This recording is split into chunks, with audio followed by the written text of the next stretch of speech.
Ирина Тошева е една од нашите најдобри модни дизајнерки, која со години го прати и го следи во Fashion Weekend Скопје. Ирина, оваа година со што се представи и што ќе представиш? Оваа година нема да имам модна ревија, нема да бидам дел од тоа, но денес имав еден панел каде што го представив проектот, односно иницијативата Made in Идризово, каде што зборував за сите производи и следни планови кои ги имаме со шивачката работилница во женскиот затвор Идризово. Се крена фама околу самото тоа дека ти си дизајнерка токму во тој оддел во затворското одделение. Меѓутоа тоа е многу благородна работа да се научат сепак оние кои што не можат или не знаат. Дали луѓето од таква установа покажуваат и своја креативност покрај она што ти им помага?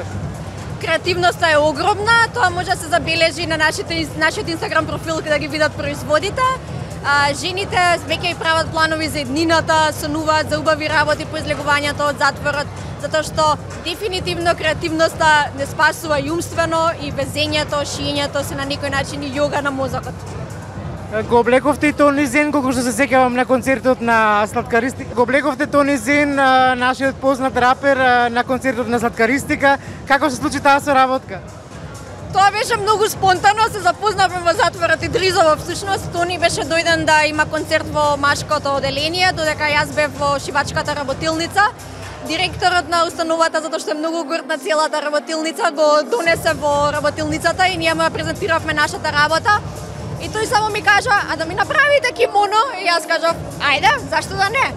И на крај го добивме тоа прекрасно кимоно кој е на грбот, жените ги извезоа јапонските букви кои се всушност негов рачен цртеж, што значат дека уметноста, the way of art is the way of Buddha. Што мислиш од оваа временска дистанца, подолго време си на македонската модна сцена, дали нешто те почна веќе да се менуваат конечно?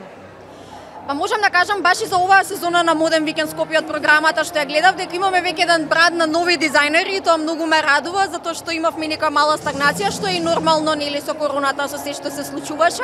За жал креативните индустрии кога има некоја криза се првите кои страдаат.